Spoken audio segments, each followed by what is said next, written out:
my channel, Pinay Double Dutch.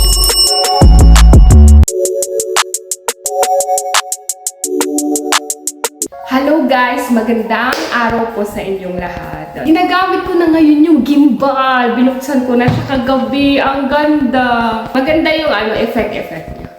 So, kumusta naman po kayong lahat? Gusto lang po akong i-share kasi nung last week, may nangyari sa aking trabaho na hindi maganda. Yes po, hindi talaga magandang experience. Lalo na po yung nagtatrabaho po tayo dito sa ibang bansa. Tapos iba't ibang lahi po yung mga nakakatrabaho natin. So hindi ko lang po matanggap bakit po ganun yung trinato sa akin. Kasi hindi makatao.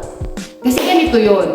So, sasabihin ko sa inyo yung workplace ko. Ito. Welcome guys sa aking workplace. Ito po ang aking workplace. Yan. Lang naman po yung aming ginagawa. Mga banners, mga tarpaulin, ganyan po. Pang sa labas. Mga advertisements, ganyan. Ayan guys, na-feature po tayo. Wow, na-feature. Ito yung last year to eh. Ayun po tayo. O yan. Masaya-saya, di ba? Ayan, na-print din. Last year lang yan eh. Ayan, yan yung mga print namin. You can touch this daw. Hawakan mo siya, ang ganda, di ba? Hawakan mo, ano siya? Parang tela siya, tela. Ang ganda. Can touch this, sabi naman niya. Yan po yung mga ginagawa po namin dito sa ating pabrika. Wow, parang sa akin. Ang dilim po dito. Nandito po kami sa aming canteen. Ayan po. Kung kilala niyo po yan. Yan po si William of Orange. Basta yon, isa sa dito sa taga Netherlands yan. Oh. Alam ko king yan eh. Oo, yun. Ito po ang aming canteen, big canteen. Madilim po siya ngayon. So nakita niyo po sa bilet ang aking workplace. Ayan po. Kung nanonood po kayo kay Zunina's World, na cover niya po yung trabaho namin. I mean, doon po sa loob. Yan, hindi ko pa po kasi nasimulan kasi nahiya pa ako.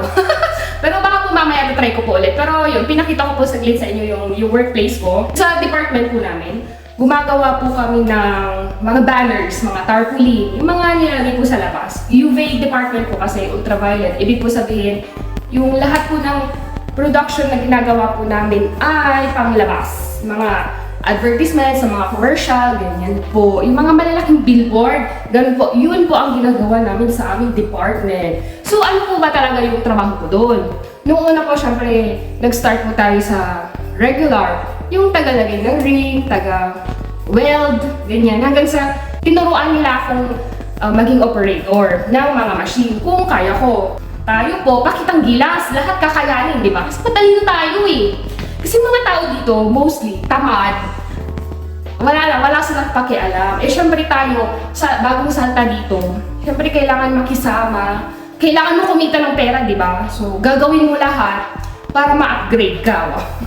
So, yun po, nakita naman po nila ang ating kasipagan at kaya po natin ang trabaho. So, yung trabaho ko na po ngayon ay, ako na po yung nagko-control ng kung pwede nang ilabas yung product. For example po, nag-order po ito mga ganito din, ginagawa din namin. For example, nag-order may client kami na nag-order ng 100 pieces. For example, 100 pieces o 1,000 na ganito. Pero kulang. May nasira dun sa production, ganyan. Hindi ko pwedeng i-set out. So sa makatuwid, ako po yung parang end process, end control. Ako po yung maglalagay ng mga labels kung pwede na po siyang, kung ready to send na siya. So yun na po yung trabaho ko. Guys, yung kaliit kong tawang tatakad kasi nila, halos lahat, syempre, ang mga lalaki, yung nag-work doon. Tapos halos po lahat ng mga leaders, supervisors na po, mga lalaki. So syempre, nung dumating ako sa company, maliit na babae, kala nila, wala lang. O, hindi pala nila alam na may kaya. May kaya sa work. Ayan, so ako po yung end control. Ako po yung magdi-design kung pwede na siyang, magdi-design talaga. Kung ready to send na siya, ganyan. So kung hindi maganda po yung quality, ibabalik ko po sa production. Ulitin po nila. Ganun po ang aking work. Ngayon po, may mga, dun po sa aking departamento, may mga kasama po akong nag-work doon. So, kapag in-okay ko na yung product na ready to go, may mga tao kong magpapak noon, ilalagay nila sa karton. Tapos, may mga instructions po kasi yung ibang customers kung isa-isa nilang, kunyari, isang order, isang box, ganun. May mga ganun pong instructions. So, ako po magre-relay sa mga packer, mga nagpapak. Yon. Ngayon po, may isa po akong tagapak na mas matagal na sa akin doon. Yung, tawagin natin siyang Macarena kasi yun yung medyo hawig doon yung pangalan niya. Yung tagapak na yun, mas matagal siya sa akin doon. Operator siya, ginawa siya operator, pero lahat ng gawa niya guys, palpak. Palpak. Siyempre, lugi yung kumpanya, maraming nasasayang. So, wala silang choice, kundi ilagay siya sa packing. So, magpapak na lang siya, yun na lang yung gagawin niya. Pero dahil nga ako ay isang babae, taga Pilipinas, at maliit na babae, at sa tingin niya ay minamanduhan ko siya, yun naman yung trabaho ko, ginagawa ko naman yung trabaho ko. Parang yung ego niya ba, mababa. Taga-Eritrea kasi yun, yung Macarena na yun. Taga-Eritrea yun. Bagong salta din dito sa Netherlands, dahil something nagkaroon ng hindi maganda doon sa bansa nila, pumunta sila dito sa Netherlands, kinupkup naman ng mga Dutch, yung mga taga doon. Basta ganun, ewan ko, basta nandito siya sa Netherlands. Siyempre, parehas kaming outside, yung foreigner dito sa bansang to, siyempre kailangan mo namang makisama, mag-adjust, at magrespeto. Alam ko, mas matagal siya dun sa kumpanya. Pero, siyempre, dahil sa ginagawa ko lang naman yung aking trabaho, kailangan, kahit nasaan naman tayo, di ba? Sa Pilipinas, di ba? Kailangan respeto. Galang ba? Ganyan. Ngayon, siyempre, last week kasi yung nangyari. Last week lang, Wednesday. So, siyempre ako, dahil marami kaming orders, kailangan kong bilisan para, ma-deliver agad. Yun naman kasi yung goal, di ba? Mas maraming order, mabilis yung pag-sell. O di, mas maraming pera, di ba? Mas maraming opportunity sa mga katulad ko. Ngayon, itong si Macarena, syempre pagod na siguro, ganyan. Ngayon, ang nangyari, in short na lang, nag-FU word siya sa akin, guys. FU, sabi niya, galit! Di syempre ako na-shock. Di tinawag ko yung sumigaw na ako. Tinawag ko yung supervisor namin. Tinawag ko yung pangalan niya. O di syempre, aligaga naman kasi bakit ako sumigaw? Kasi lahat ng buong department, dinig na dinig yung sigaw ko. Syempre, guys, kapag pag nasa trabaho ka, respeto, bakit ka mag-FU word, di ba? Bakit? FU, sabi niya, asing talagang may whole words. FU!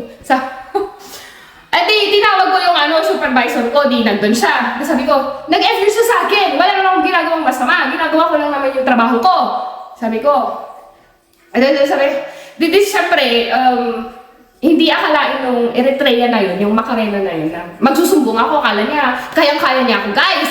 Ngayon, syempre siguro na misunderstand niya na yun nga, yung FU word. Tapos akala niya, sinabihan ko din siya noon. Syempre, akala ka na may baba ko yung sarili ko.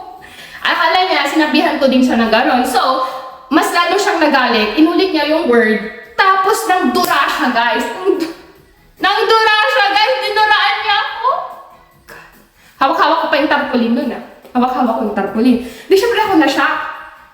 Hindi ko to deserve. Nagtatrabaho lang, parehas lang ako nagtatrabaho.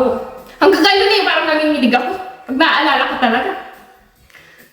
Hindi ko yung deserve. So, ang ginawa ko, ayokong gantihan na physical. Siyempre, palaban tayo Palaban.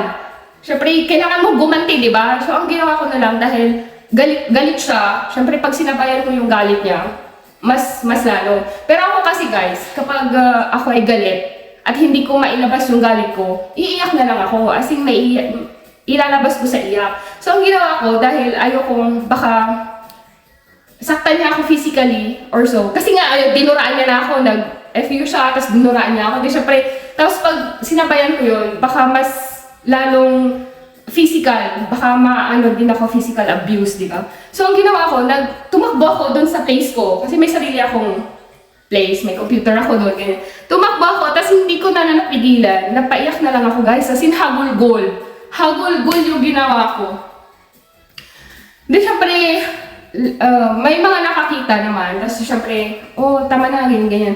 Syempre ako, hindi ko na naisip yung kung ano na yung nangyayari. Basta napaiyak na lang ako. Tapos as in talagang hagol-gol, pulang-pula ako. Dahil syempre nandyan na yung mga supervisors ng ibang department. Ganyan mangyari, ganyan. Kala nila kung ano na. Ayun. Tapos, ang ginawa ng supervisor, pinapunta niya ako sa kantin para kumalma. Kasi nanginginig, nakita talaga nila ako na nanginginig. Kasi guys, habang umiiyak ako, sinasabi ko sa sarili ko, hindi ko to deserve. Bakit mo ako tatratuhin ng ganyan? Kailangan mo akong respetuhin. Tapos sinerge ko guys, ang mga babae sa Eritrea. Africa yun. Africa! Yung mga babae doon, hindi nila nire-respeto. So, lahat ng mga lalaki dapat above. Parehas kami nandito sa Netherlands. Dapat huwag mong gawin yun. Respeto pa rin. Di syempre, nung kinausap ako ng supervisor ko, di sinabi ko yung isa pang supervisor. Sinabi ko yung nangyari, ganyan. Kasi may mga witness naman. So, pinakalma nila ako. Tapos, yung Macarena na yun, guys, pinauwi agad. Kasi, violent na siya eh. Kasi violent din ako. Tapos the next day, super happy ako guys kasi nag-action agad ang company. Yung hindi nila hinayaan na lumipas na lang kasi hindi makatarungan eh. So ang ginawa nila guys, wait lang, isasayaw ko na lang muna. Isasayaw ko ang kanilang ginawa.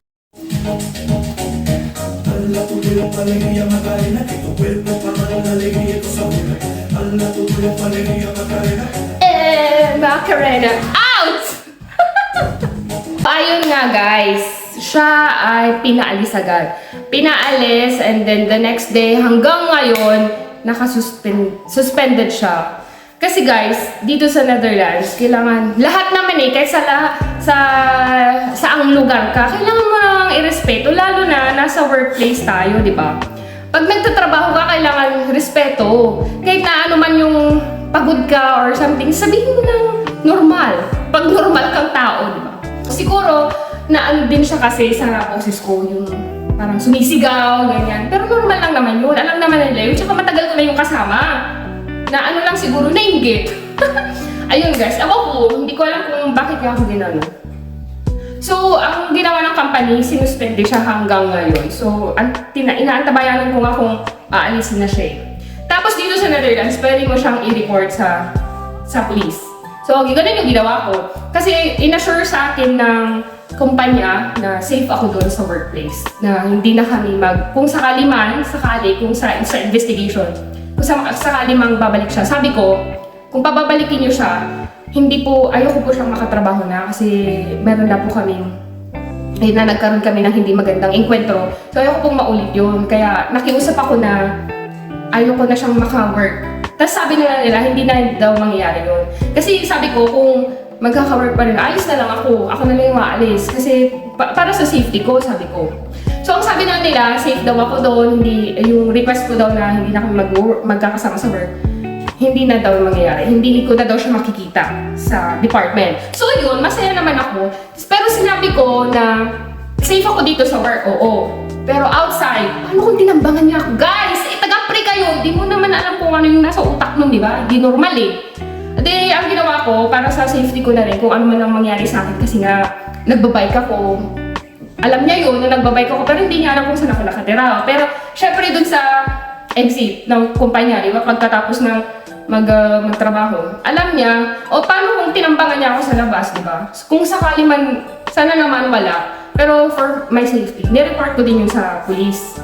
O nag-report, ako ng report. Kung ano yung ginawa kong written report para sa HR, yun din yung aking sinend sa police para kung sakali man, safe po tayo guys. Ay, grabe. Kung saan yung nangyari yun, anong gagawin nyo? Pero okay naman na. Ano pa rin, keep living lang guys. Yun lamang po. Salamat po sa pakikinig. Thank you.